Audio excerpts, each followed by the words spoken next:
Halo, Assalamualaikum warahmatullahi wabarakatuh. Ketemu lagi dengan saya, Esti Nurwanti. Kesempatan kali ini, Alhamdulillah kita bisa bertemu lagi. Dan kita akan membahas terkait perencanaan promosi gizi. Nah, sebelum itu, jangan lupa teman-teman untuk mengisi presensi ya di listnya UPNPJ. Kemudian teman-teman juga bisa download materinya dan juga bisa mengakses YouTube-nya. Dan nanti kita akan diskusi lebih lanjut di Google Meet ya. Oke, nanti teman-teman kita punya kelompok diskusi ya.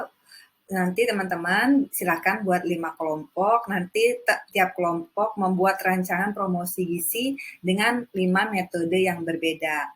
Kemudian nanti akan saling mempresentasikan. Kemudian nanti tiap kelompok bisa memberikan komentar atau saran.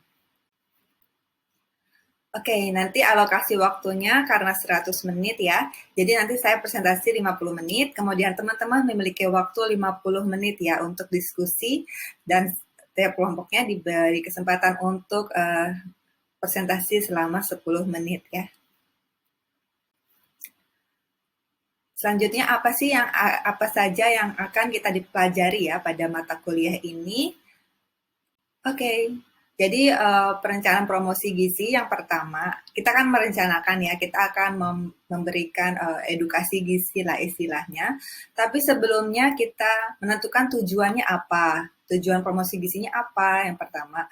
Apakah itu untuk misalnya menurunkan angka stunting, atau mungkin menurunkan obesitas dan sebagainya, atau mungkin meningkatkan agar anak-anak tuh banyak yang sarapan sebelum berangkat sekolah misalnya, dan lain-lain. Banyak tujuannya ya. Kemudian tentukan sasarannya, karena sasaran juga sangat berpengaruh ke metodenya. Tentunya akan berbeda kalau kita memberikan promosi gizi pada anak-anak, kemudian pada dewasa atau lansia, juga akan berbeda ya. Makanya kita harus tentukan sasarannya. Kemudian kita menentukan isi atau materinya. Kita sesuaikan juga apa edukasi yang akan kita berikan. Kemudian selanjutnya kita tentukan metodenya, kemudian kita juga menetapkan medianya, kemudian pastinya kita harus menyusun rencana evaluasinya, karena agar kedepannya menjadi lebih baik ya, sehingga lebih efektif untuk promosi gizinya. Kemudian kita juga bisa menyusun jadwal pelaksanaannya. Kemudian kita sebaiknya juga teman-teman sudah bisa membuat skenario wilayah yang akan diberikan penyuluhan ya. Jadi teman-teman sudah bisa membayangkan di mana nih teman-teman akan memberikan edukasi gizi ya. Misalnya apakah itu di depan puskesmas, atau mungkin di suatu komunitas masyarakat tertentu, atau mungkin di suatu tempat tertentu. Jadi teman-teman sudah memiliki bayangan wilayah yang akan diberikan penyuluhan. Dan sebelum itu teman-teman pastinya harus mengidentifikasi permasalahannya ya, dengan pendekatan psikososial, cultural, dan agama. Jadi teman-teman sebelum datang ke populasi tersebut, teman-teman harus cari tahu nih psikososial seperti apa, culture-nya seperti apa, agamanya seperti apa. Jadi kita setelah melakukan diskusi dengan tokoh masyarakat di situ, jadi kita tahu sebenarnya seperti apa metode yang efektif dalam memberikan promosi gizi ya. Kemudian juga setelah menentukan sasaran, metode penyuluhan, dan media yang akan digunakan. Nah, di sini ada 5 metode nih, jadi teman-teman bisa sesuaikan saja. Jadi, tapi kita untuk melihat perbedaannya, mungkin kita latihannya di sini ya, nanti di pertemuan selanjutnya. Jadi nanti kita teman-teman kan ada 5 kelompok, kemudian tiap kelompok itu menggunakan metode yang berbeda. Jadi satu kelompok ada yang menggunakan metode ceramah, yang satu kelompok lagi ada yang menggunakan metode diskusi kelompok, kemudian ada juga kelompok yang menggunakan metode curah pendapat ya, dan juga ada kelompok yang menggunakan metode demonstrasi ya, kemudian ada juga yang kelompok yang menggunakan metode bermain peran. Nanti kita lihat nih metode mana yang paling efektif. Tapi sebenarnya semuanya bisa saja efektif ya, karena sesuai dengan memang sasarannya. Kemudian teman-teman juga jangan lupa untuk membuat satuan acara penyuluhan dan dikumpulkan ya. Kemudian teman-teman juga bisa merancang sebuah poster atau flipchart atau menggunakan alat bantu video atau food model.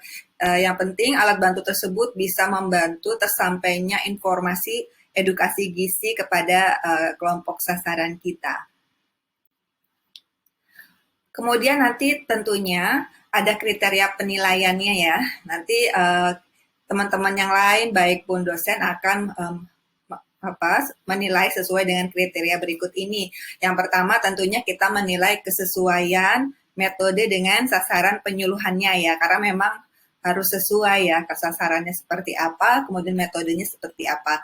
Kemudian metode penyuluhannya itu sendiri, kemudian media penyuluhannya, kemudian cara penyampaian materinya seperti apa, apakah mudah dimengerti atau misalnya tidak, atau kemudian bagaimana ketepatan menjawab pertanyaan gitu kan. Jadi teman-teman harus banyak baca ya biar bisa menjawab pertanyaan dengan tepat tentunya. Kemudian juga akan dilihat keluasan wawasannya. Nah, tadi pokoknya semakin banyak baca teman-teman, semakin luas wawasannya.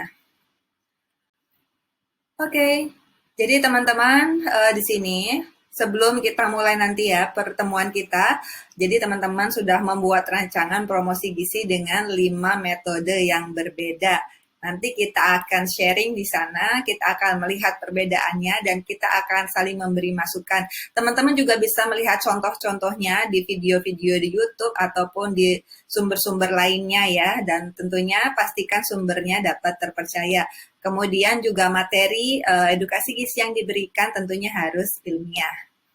Teman-teman juga bisa baca buku ini ataupun buku lainnya. Nanti kalau teman-teman punya referensi yang lebih bagus lagi, tentunya itu akan sangat mendukung.